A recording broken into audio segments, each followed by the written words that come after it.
Hello and welcome. Namaste from Delhi. You're watching DD India News Hour. I'm Gautam Roy. Coming up over the next 1 hour. Prime Minister Narendra Modi addresses the nation on the eve of what he terms GST Savings Festival. Says citizens will save over 2.5 lakh crore INR due to tax reforms undertaken over the last 1 year. UK, Australia and Canada recognize Palestinian state, but Netanyahu says Israel will have to fight the global push for the move as it poses his nation an existential threat.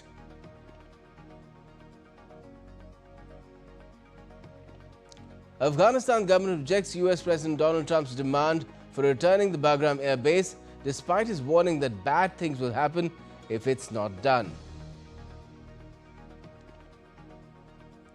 And four-time champ Max Verstappen cruises to victory in Azerbaijan Grand Prix after series leader Oscar Piastri crashes out in the opening lap.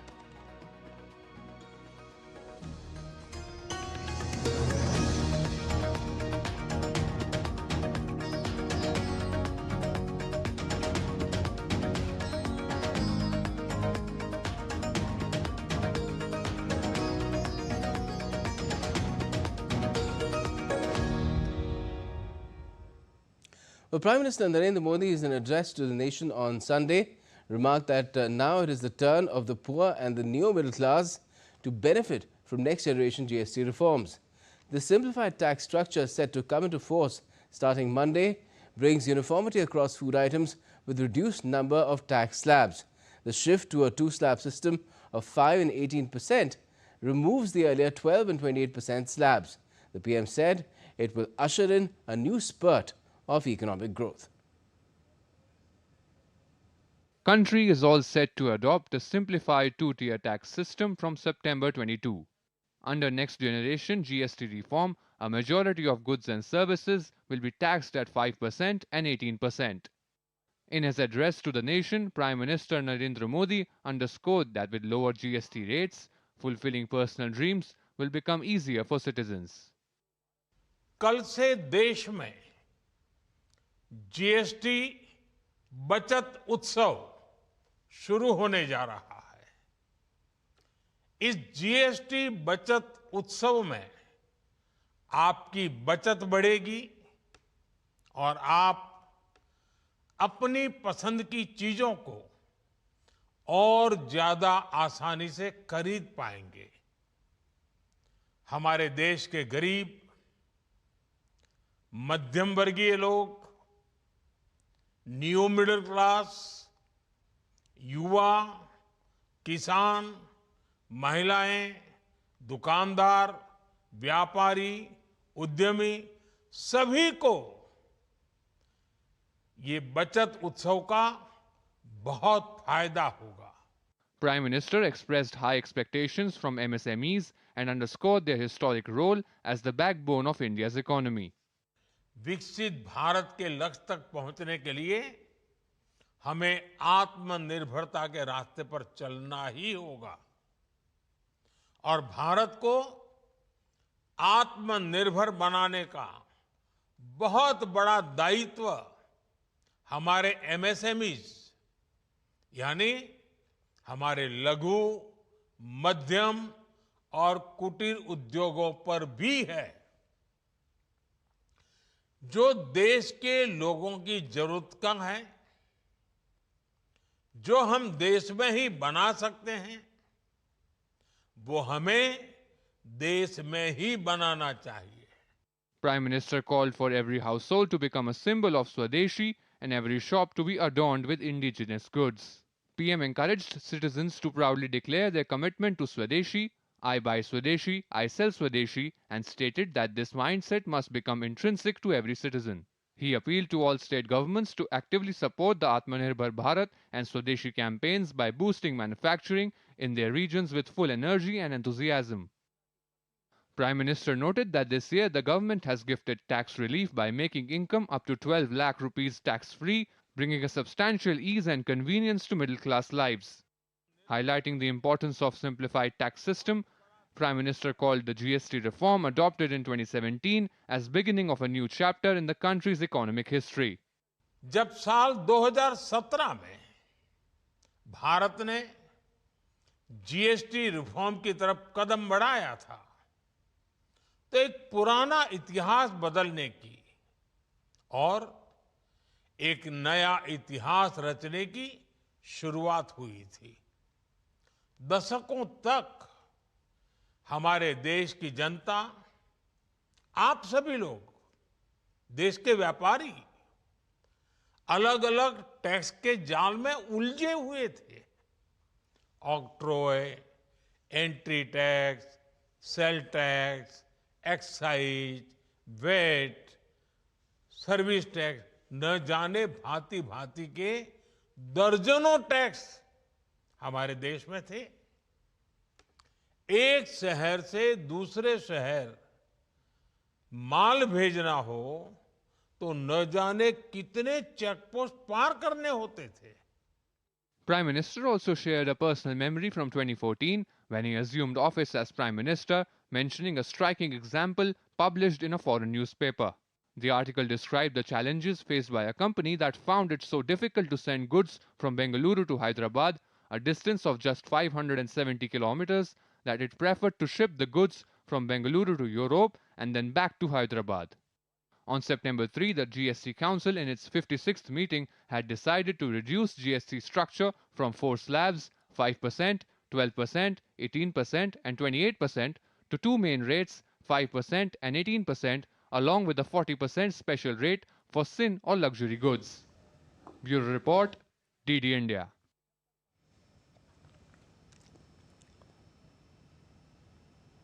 So let's talk about this momentous moment, this second generation of reforms in India's indirect taxes. Shekhar Iyer, what does it really mean for the nation? The Prime Minister said that people will save a lot, 2.5 lakh crore rupees, if you combine it with the kind of income tax regime changes that were announced earlier in the budget. So this would then entail not just savings for the people, but they will get better bang for their buck and perhaps spend more as well in the festive season, especially when it's just rolling out. Thank you, Gautam. Indeed, the Prime Minister's today appeal is to all sections of the society to make best use of the opportunity provided by this GST 2.0. Essentially, it is putting more money on people's hand, particularly a section that has just risen, which the Prime Minister calls the new middle class. And Prime Minister pointed out that the government gave a big bonanza by way of 12 lakh income tax rebate. I mean, any person earning up to 12 lakh of rupees a year need not have to pay tax. So that plus this lowering of prices of several goods and also services is going to come as a big benefit for the entire economy. Be it manufacturers, be it consumers, be it traders, be it retailers, everybody stands to gain because this is intended to revive demand in our economy. When demand starts, automatically this leads to manufacturing. And the Prime Minister today made it very specific and categorical that this is an hour to become self-reliant because of the global situation and the crisis being thrown up now and then by global events. It's very important that we rely on ourselves. When we say we rely on ourselves, it means, producing and using goods that are best made in India. And the Prime Minister also emphasized the fact that products of India or produce of India should be of zero defect, something that he has always maintained. That is why he said, one has to feel with pride when we talk of Swadeshi. This is Prime Minister's slogan for this century, I would say. Yes, and we've already seen how a lot of auto companies have already slashed prices on their cars. They've announced revised prices. We're seeing a lot of announcement even today related to dairy. So do you feel that that is something that the government is also ensuring that these companies, particularly companies that make consumer goods, daily needs fulfilling companies, from milk to eggs to bread to whatever people consume on a daily basis, all the benefits of the reduction in the indirect tax, the GST, is passed on to consumers? Indeed, Gautam, because the manufacturers as well as producers realize that they need to pass off these tax cuts. And it's very important because then only you will be able to enthuse the potential customers and consumers to reach out to, buy the things that they have always wanted. So we have already seen in the run up to this rollout of this GST 2.0, where there are going to be only two major tax rates. One is 12%, and the other is 5%. This is a very big thing that has happened because 18% and 5%. So, and the Prime Minister pointed out lot of at least 99 items which were earlier in the 12% category has moved on to the 5% category. So therefore, it is imperative that everybody, right from wholesalers, from producers to wholesalers to retail sellers, they will have to pass on the benefit to the actual consumer, because then only you will see the demand will get revived. That will give a boost to the economy and in turn will encourage manufacturing, because this has been a problem with our economy, that manufacturing has been a sluggish sector. Prime Minister particularly pointed out the role of the MSMEs, and MSMEs make most of the items that are needed by the common people. So this is a good opportunity, taking advantage of the tax giveaways, or I would say tax cuts, that will first of all impact the government revenue for initially, but over a period of time, with our economy picking up, with demand picking up, consumption picking up, and consequently manufacturing picking up, this is bound to again enable the government to collect by more of taxes. We have already seen how over a period of time the GST compliance has been increasing, and apart from this reduction in rates, the government has also made big changes in the GST process, the GST system, Yes. which will ensure the manufacturers are able to, get their refunds back, which is actually a kind of a capital for them to plow it back. So a lot of things are on the pipeline. This is the beginning, and Prime Minister chose to address the people directly because he wanted the message to reach every home, that all the dream purchases are right now before them. That everything is possible now. Yes. So Well, the that's Prime as Minister gave out an estimate today of 2.5 lakh crore INR. The Finance Minister a few days back had given an estimate of how about 2 lakh crore rupees will be plowed back into the economy, because although initially the estimate is that the government will lose 48,000 crore into rupees in revenue, it will be completely made up for in terms of higher consumption. Yeah, of course, that is the basic purpose. The government is willing to forego this revenue, which would have accrued if this old rates have come. I mean, if had they continue. But the government believes it was the time that it was to review the GST mechanism, particularly the tax. The rates have been long debated, saying that there are too many, the process is complicated. So it's time for streamlining the process, and that has exactly happened. And the government has never hesitated from bringing out those changes which are necessary, because you have also seen these tax cuts will also impact the health sector, will also impact a lot of food items. So therefore, this is something that directly addresses the challenges faced by the lower middle class and the neo middle class.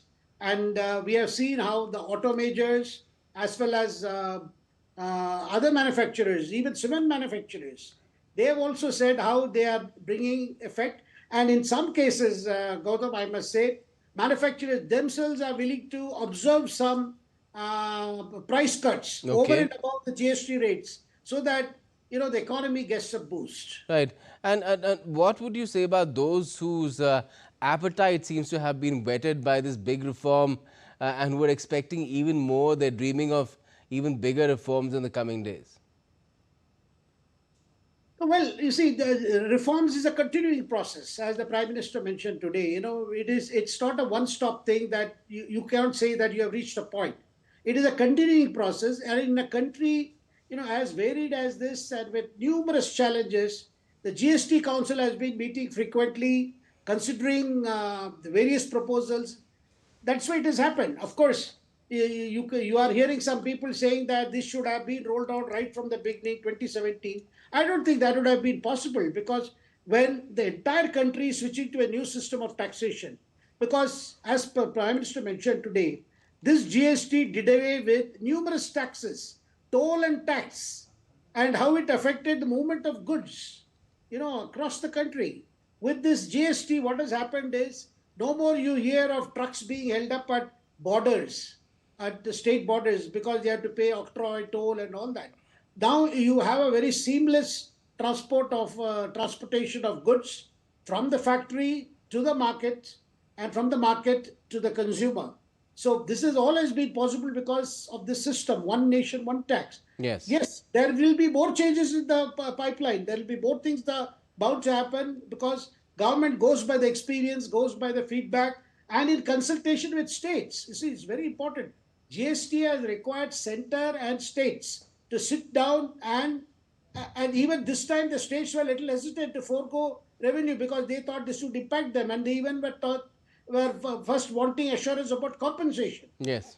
And finally, it was Finance Minister Nirmala Sitharaman who insisted that, as per the deadline set by the Prime Minister, we need to roll in this year before the festive season starts. And that has happened. When we can expect perhaps more to come as soon as the government has perhaps got a sense of which way this particular reform is going, to what extent will it benefit the nation. Shekhar, thank you so much for joining us and talking about it this evening. Thank you. And still to come on DD India News are: British fighter jets patrol Poland's boundaries for the first time under a fresh NATO deployment. Another Asian capital erupts in protests over allegations of financial mishandling of flood funds and corruption. And over 100,000 people set to gather in Glendale, Arizona, with Trump and Vance in attendance to pay final respects to assassinated conservative voice Charlie Kirk.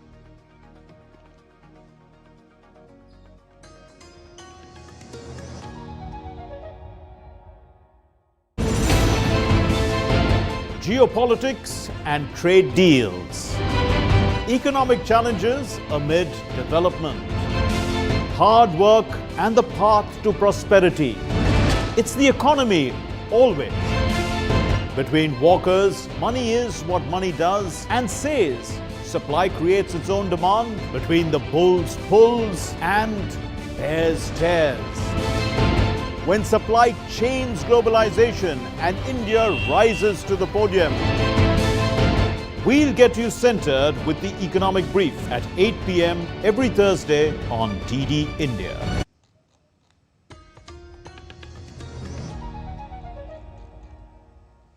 Welcome back. You're watching DD India News Hour. I'm Gautam Roy.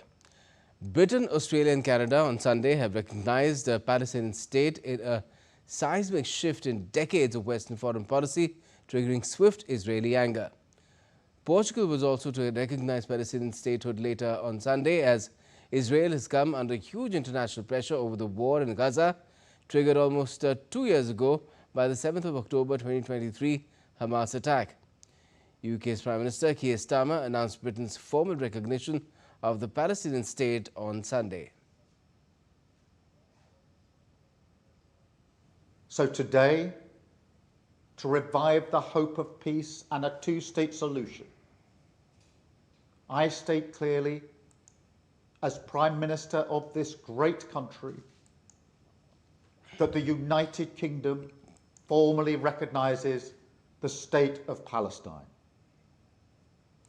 We recognised the state of Israel more than 75 years ago as a homeland for the Jewish people. And Australian Prime Minister Anthony Albanese took to social media to announce the recognition of Palestine, saying that the decision was effective immediately. Australia joined other nations in a move which aims to revive the momentum for a two-state solution, a decision that has met with sharp criticism from Israel and the United States. France and 6 other nations are expected to join the recognizing countries in the upcoming days while the UN General Assembly rolls on. Canadian Prime Minister Mark Carney also announced on Sunday that his country now recognizes the state of Palestine. Carney said that Canada offers partnership in building the promise of a peaceful future for both Palestinian state as well as Israel. Canada has joined more than 140 other members of the United Nations which have recognized the Palestinian state despite strong opposition from Israel and the US. And in response to the country's recognizing Palestinian state, Palestine's Foreign Minister Warsan Agha Shaheen has highlighted that it is an irreversible step which brings Palestinian independence and sovereignty closer. We expect, hopefully, some 10 countries to recognize the state of Palestine. And this recognition is certainly not symbolic. It is a practical, tangible, irreversible step that countries must take if they are invested in preserving the two-state solution.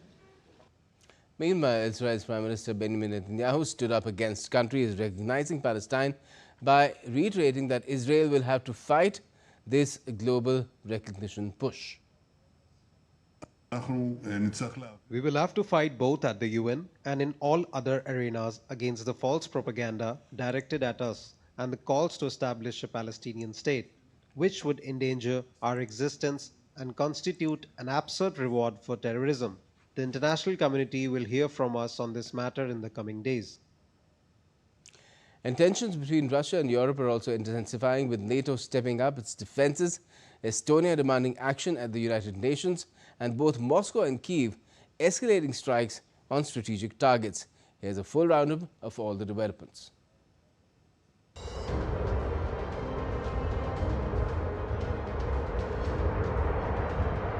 British fighter jets have flown their first NATO air defense sortie over Poland as part of the alliance's Eastern Sentry mission. The move comes after a Russian drone incursion earlier this month aimed at strengthening NATO's eastern flank.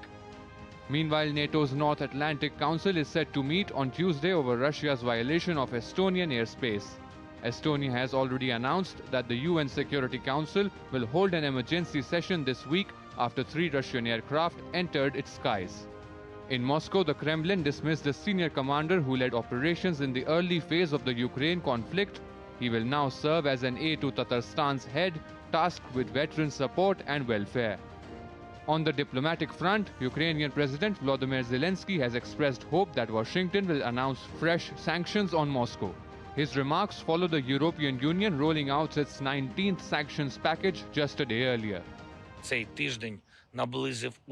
This week brought us closer to finalizing the 19th sanctions package against Russian aggression.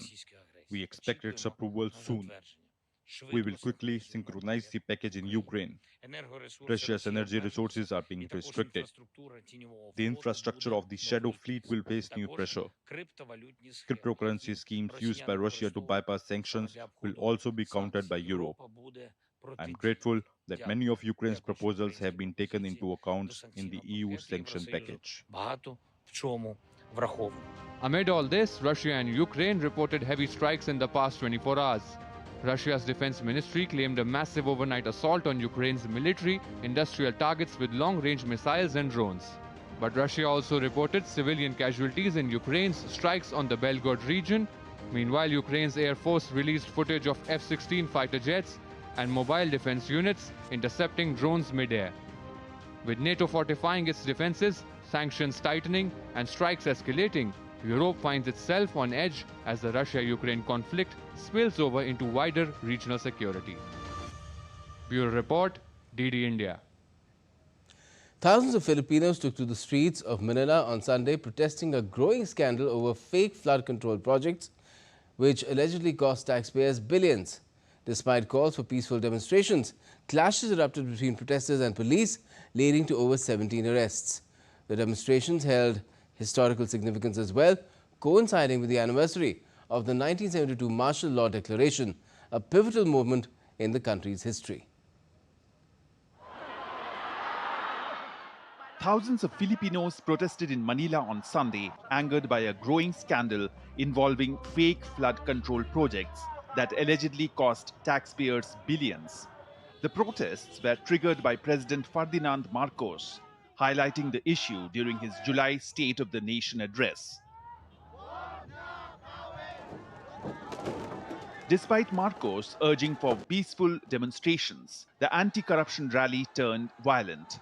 Clashes broke out between protesters and police, with some throwing rocks and setting tires on fire. Authorities arrested more than 17 people during the unrest. Protesters originally planned to rally in front of the presidential palace but were blocked by police, leading to more violence as people tore down barricades on the streets. Actually, I'm one of those who experienced the floods in Venezuela. There were times I personally waded through floods. What I can say is that it's truly shameful when such actions happen. Allegations of mismanagement in the government's flood control projects have been under the spotlight in recent months, especially during the country's monsoon season, which has flooded towns and cities despite spending over 9.54 billion US dollars on flood control since 2022. The Department of Finance estimates that up to $2 billion was lost to corruption in these projects. Dubbed the Trillion Peso March, the demonstration takes its name from an estimate by Greenpeace that $18 billion was siphoned off from climate-related projects in 2023.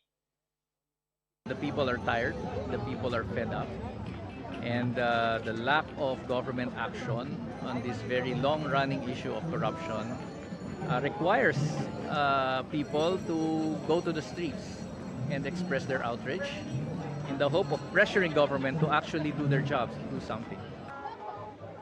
The Sunday demonstration held historical significance, coinciding with the anniversary of the 1972 declaration of martial law by the then President Ferdinand Marcos.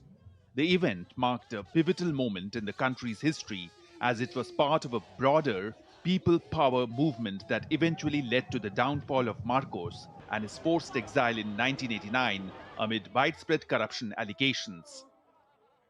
We are here to remind our people that during the anniversary of martial law was not just about authoritarian rule. Martial law enabled the plunder of our nation's wealth. Unfortunately, authoritarianism and plunder continue to plague our country. So we are here to demand action from the government.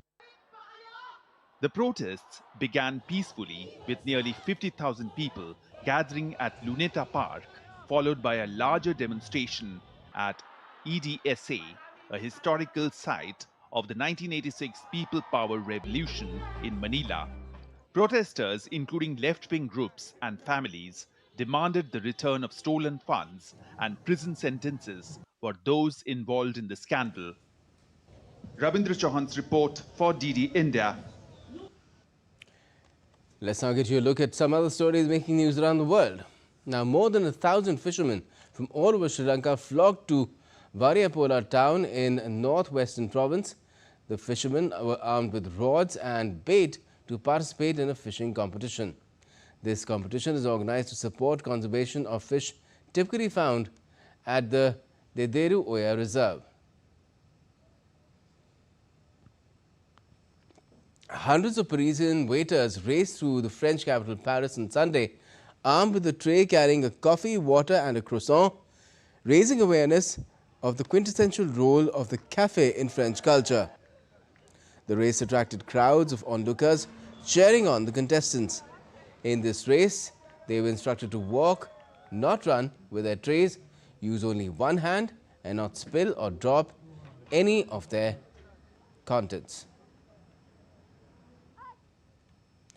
A Russian horticulture enthusiast, Alexander Chusov, started growing giant vegetables 10 years ago after seeing photos of huge pumpkins online.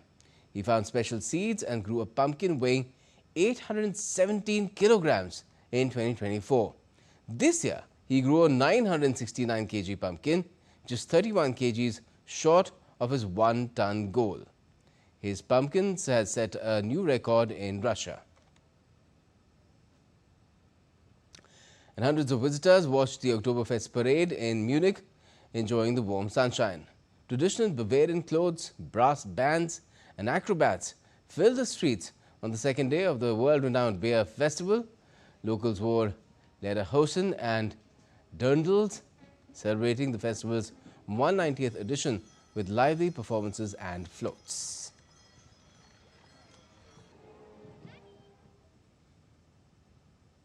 And still to come on the India News Hour. We'll be speaking with our expert guest in just a bit about why does Trump want a base back from Afghanistan which US forces abandoned in 2021.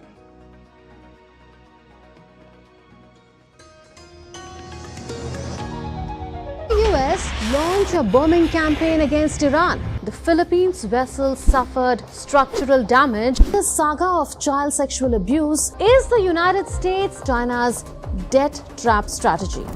Truth is stranger than fiction. But sometimes hard to uncover.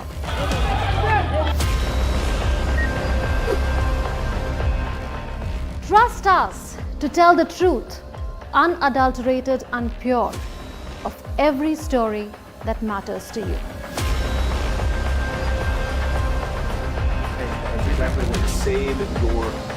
You read between the lines, cut the clutter, and connect the dots to get you the full picture. Watch Connecting the Dots at these times with me, only on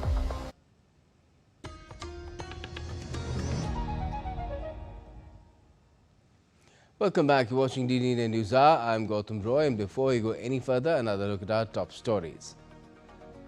Prime Minister Narendra Modi addresses the nation on the eve of what he terms GST Savings Festival.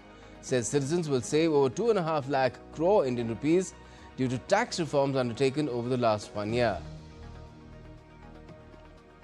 UK, Australia and Canada recognize Palestinian state, but Netanyahu says Israel will have to fight the global push for the move as it poses his nation an existential threat. And Afghanistan's government rejects US President Donald Trump's demand for returning the Bagram air base despite his warning that bad things will happen if it's not done. Let's get to that story in detail now. The Taliban government has rejected US President Donald Trump's demand to retake Bagram Air Base, which fell under Taliban control after the chaotic US withdrawal in 2021. Trump threatened unspecified consequences for Afghanistan if the base is not returned, citing its strategic importance. Afghanistan's firm stance on sovereignty signals a new chapter in the nation's future. More in this report. We're talking now to Afghanistan, and we want it back, and we want it back soon, right away. And if they don't do it, you're going to find out what I'm going to do. The Taliban government on Sunday rejected US President Donald Trump's demand to retake Bagram Air Base, which fell under Taliban control following the US military's chaotic withdrawal from Afghanistan in 2021. Trump's call for the return of Bagram came with the threats of unspecified consequences for Afghanistan if the base is not handed back. Bagram, once the largest US base in Afghanistan, was abandoned by US troops in 2021, marking the end of a 2-decade war which began after the 9/11 terror attacks. The Afghan Ministry of Defense has firmly rejected the idea, asserting that the deal over even an inch of Afghanistan soil is not possible. We assure you that we will not negotiate away an inch of our soil. That is something that is impossible and cannot happen. In a recent visit to Britain, Trump emphasized Bagram's strategic importance, citing its proximity to China. The US withdrawal from the base was part of a 2020 agreement between the Trump administration and the Taliban. After the US exit, the Afghan military collapsed and the Taliban regained control. Bagram, once a bustling facility, has been tied to human rights abuses, particularly concerning detainees during the US war on terror. Bagram Air Base, built by US, boasts runways longer than many international airports and houses critical military infrastructures. Its strategic location near China, Iran, and Pakistan make it a key surveillance hub. The base also featured amenities for US troops and a large prison complex, solidifying its role as a vital logistic and intelligence center. The Taliban's rejection of Trump's demand for Bagram's return highlights Afghanistan's determination to assert its sovereignty. While Bagram remains a symbol of US long presence in Afghanistan, its future will likely be shaped by regional dynamics. Rabindra Chauhan's report for DD India. And to talk about it, we're joined by former senior diplomat Ashok Sajanhar. And let me just ask you, Ambassador Sajanhar, straight away, does this Bagram bluster is just a sign of the times, or is there more to it? Well, first of all, thank you very much for having me, Gautam. Donald Trump has been fixated on Bagram, in fact, for very many years. But during his current term, this is the first time that he's really spoken about it openly. But obviously, there have been discussions that have been going on between the United States and the Afghan authorities, because that's what he mentioned, that, we are talking to Afghanistan, and Afghanistan has come forward and flatly denied that there's any possibility of their handing over Bagram.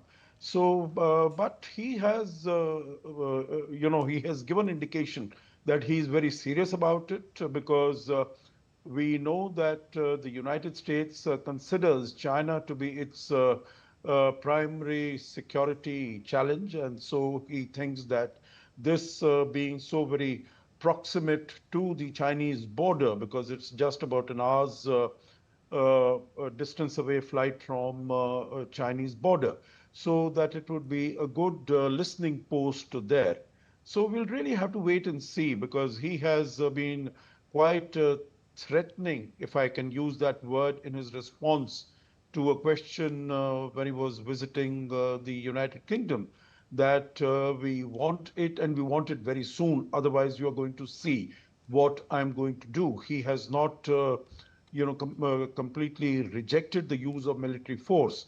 But it's a big question mark as to how, if Afghanistan does not agree to hand over the base, which they have said they are not going to do, what are the options available to America and to Mr. Trump to regain that base? Right. But wasn't Donald Trump the one who sort of initiated the process, if not, or at least laid out the plans for the withdrawal of American troops from Afghanistan? It happened under Biden's watch.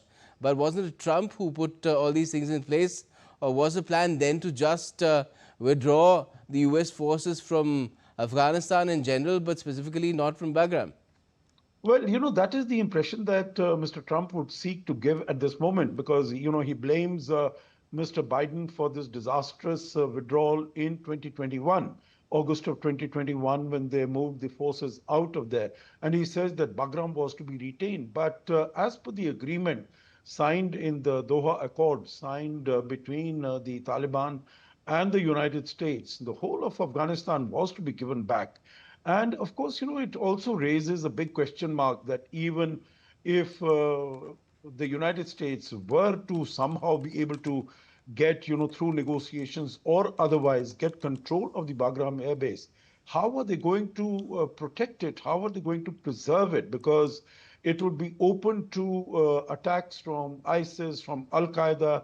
It is also very close to the Iranian border, so it will be very vulnerable to missile attacks from Iran. So, preserving it and safeguarding it, that would also be a big problem. But I guess, you come to that when you get there. Right at the moment, there is no possibility of at least its transfer to the United States in a peaceful manner. Well, Donald Trump, ever since he returned to the White House, has talked about taking over the Panama Canal, again citing the Chinese. He's talked about, of course, Greenland. He's talked about making Canada the 51st state. How's all that going so far? Nothing is happening on those. I think there was some progress on the Panama Canal when Marco Rubio had gone, and there was sort of, some talk that it might be divested, the Chinese investment from there might be divested, and it might come to some American company, but nothing on that has happened. So, this is what has earned him also the sobriquet of Taco. Trump always chickens out. And we have seen that on multiple occasions he threatens, and he threatens, in a very menacing manner. But then when there is a pushback against him, then he retreats, and you don't hear about those things at all. I could also give you the example. You mentioned Greenland, you mentioned Canada. I could also give you the example of TikTok. You would remember that in his first term, he was absolutely determined to ban TikTok. And right now, when TikTok has, he feels that it has helped him to win the election because it has got very many of the young voters onto his side. Yes. So he has been quite desperate to keep TikTok there, although the Supreme Court had given this directive, given this ruling that TikTok should be, either the ownership should be transferred or it should be TikTok operations should be banned in the United States.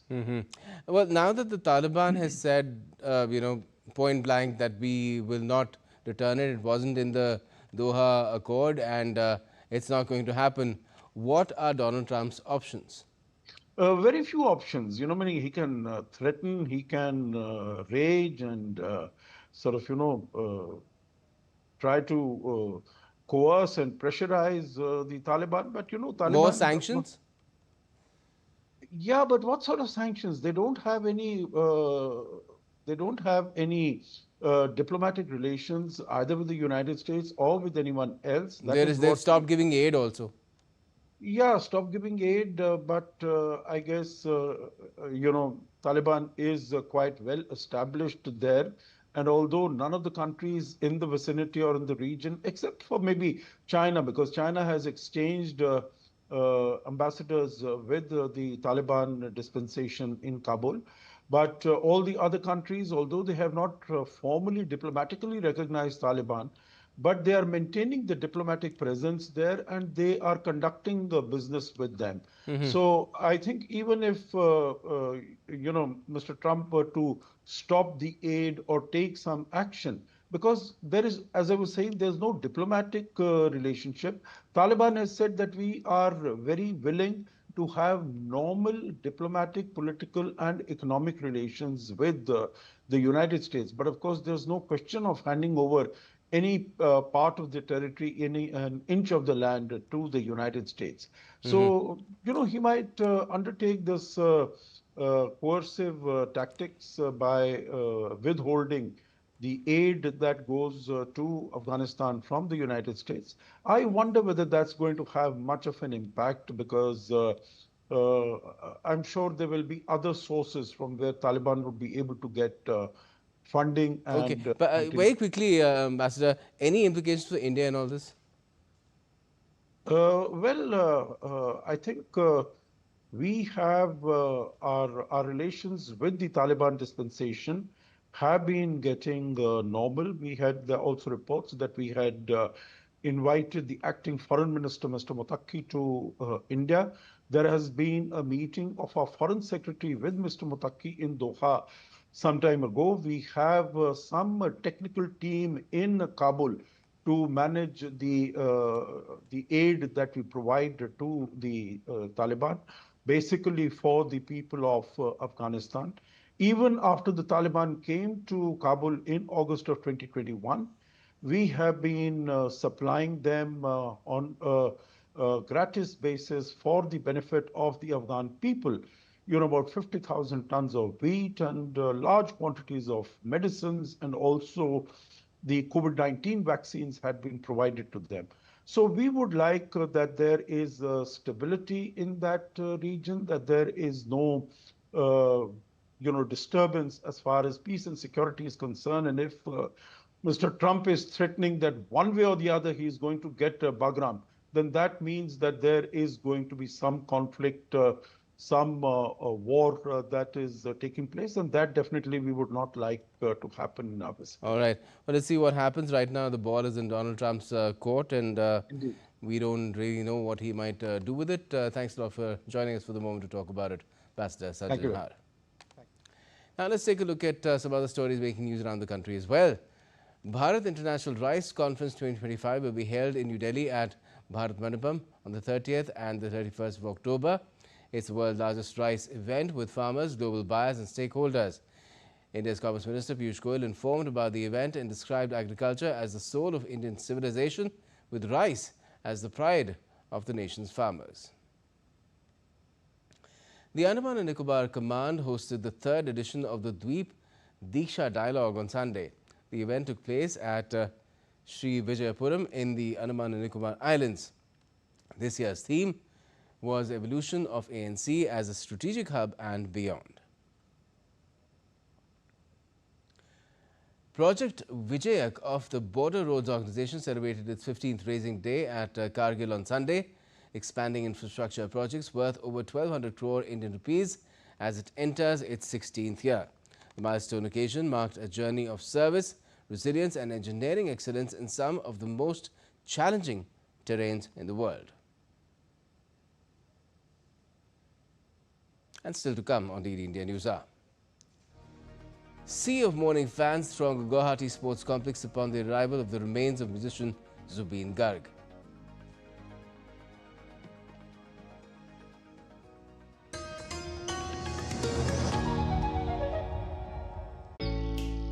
Jharkhand will mesmerize you with majestic nature, rich heritage and colorful culture. Hello. Johar. It fits perfectly. Thank you. Full workout ho gaya. Ready?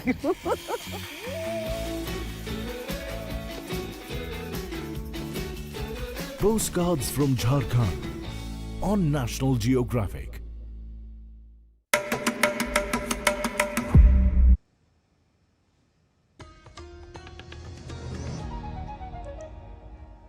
Welcome back. You're watching DD India News Hour. I'm Gautam Roy. Now, a storm of confusion has erupted over the new US H-1B visa proclamation. From fears of skyrocketing costs to questions about re-entry rules, the White House has now stepped in with a clarification. But industry voices say the fallout could reshape America's tech and innovation landscape. Take a look. Amid panic over the new H-1B proclamation, the White House issued an official clarification on Saturday. $100,000 fee is a one-time charge applicable only to new applicants. Current H-1B holders, including those abroad, will not pay the fee to re-enter.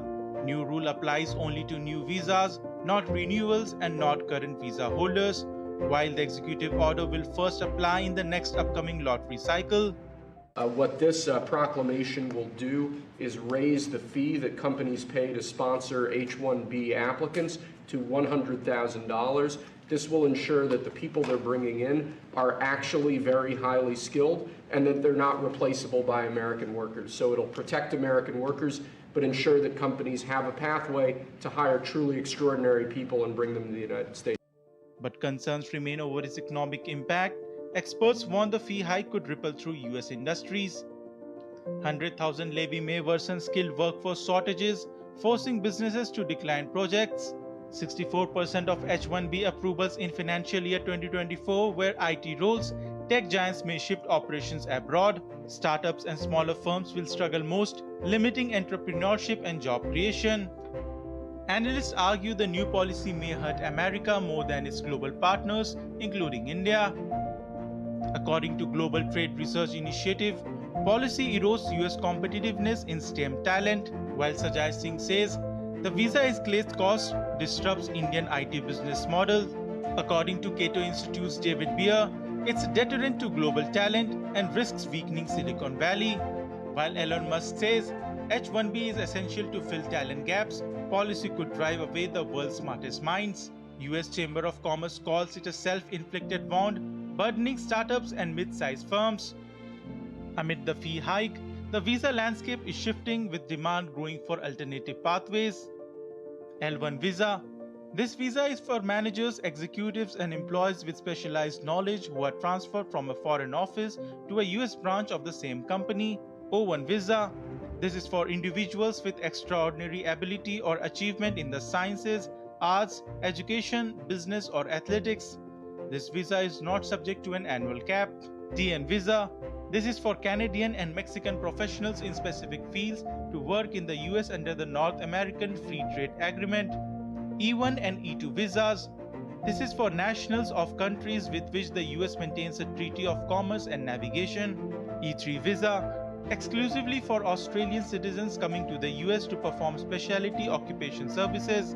H2A and H2B visas for temporary or seasonal workers in agriculture or other non-agricultural jobs. J1 visa. This is for participants in exchange programs, including students, scholars, and interns, to gain experience in the US. EB1. This is for individuals with extraordinary ability, outstanding professors or researchers, and multinational executives or managers. EB2. For professionals with advanced degrees or those with exceptional ability in the sciences, arts, or business. It may be possible to waive the job offer requirement in cases of a national interest waiver. EB3. This is for skilled workers with at least 2 years of experience, professionals with a bachelor's degree, and other unskilled workers. EB5. For investors who invest a significant amount of capital into a US commercial enterprise and create at least 10 full-time jobs. From Silicon Valley to Washington, the debate is clear. While the proclamation aims to prioritize American workers, the US risks losing its biggest advantage in its ability to attract the best global talent. For now, the White House is stressing continuity for existing H-1B holders, but as the new rule takes effect, America's tech future may well depend on how the world's innovators respond to its steep new price tag. Amish Mahajan, DT India. Supporters started gathering near a stadium in Arizona where memorial service is to be held for conservative activist Charlie Kirk. Crowds arrived before dawn to heavy security at Charlie Kirk's memorial. His memorial service at State Farm Stadium in the city of Glendale is expected to draw thousands of his supporters. US President Trump has arrived in Glendale, where he is expected to deliver remarks in tribute to Kirk, the co-founder of Turning Point USA.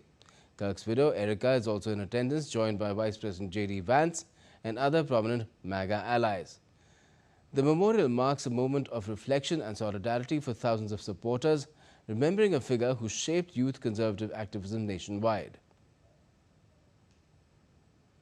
Defence Minister Rajnath Singh arrived in Casablanca on a 2-day official visit to Morocco on Sunday, marking the first ever visit by an Indian Defence Minister to that country.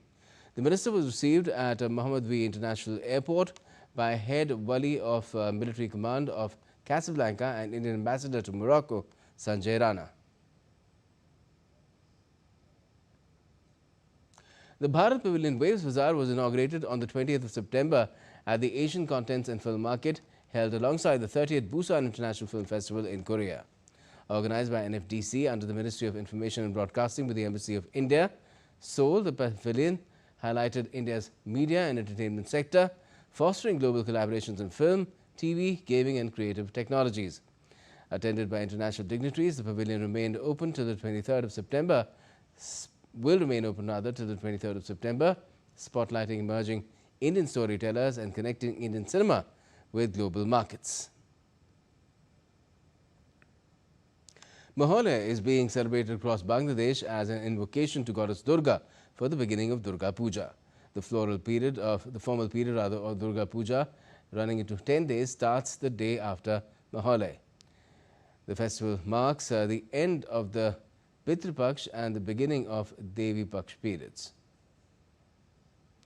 Draped in a traditional Assamese gamosa, Zubeen Garg's mortal remains arrived in a glass casket at a stadium in Guwahati on Sunday afternoon. As a sea of fans jammed the sports complex, Chief Minister Hemant Biswa Sarma said the mortal remains will be kept at the stadium throughout the night and also on Monday. Garg's wife Garima, who was accompanying the mortal remains, thanked his fans for showering their love. Family members, ministers and senior government officers led in paying homage to Garg, bowing, placing flowers and showing their love for the singer-composer. Thousands of grieving fans had thronged the venue since morning, while hundreds camped outside overnight as the administration made elaborate arrangements to receive the body. Fans holding aloft cutouts of the beloved singer and composer sang his popular numbers through the night, sharing in each other's sorrow. The mortal remains of Garg, who suffered an untimely death in Singapore on Friday, have been placed at a pandal inside the sports complex, with an alternate site prepared within the stadium premises in case of heavy rains. Now we turn to some sporting updates. Well, the unstoppable Max Verstappen won the Azerbaijan Grand Prix to claim his second consecutive victory and fourth Grand Prix of the season. With no McLaren on the podium, Mercedes driver George Russell took the second place, while Carlos Sainz secured a third.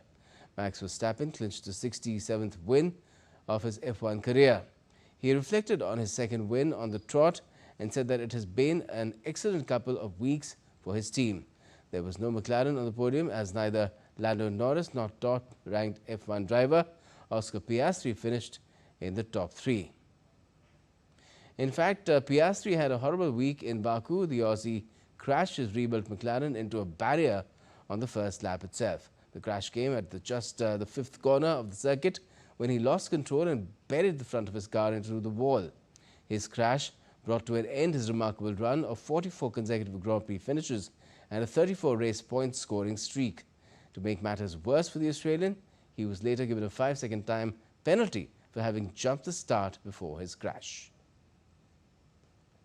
Now, Sunday's League One match between Marseille and Paris Saint-Germain at Stade Velodrome has been postponed, with storms expected in the region. Authorities issued an orange alert for flooding and thunderstorms in the Provence-Alpes-Côte d'Azur region, where Marseille is located. Marseille and PSG are yet to comment on the postponement of Les Classiques, which is set to be rescheduled in due course. Defending champions PSG have made a perfect start to the current campaign, winning all 4 games and sit top of League One, with Marseille 8th after 2 wins and 2 defeats.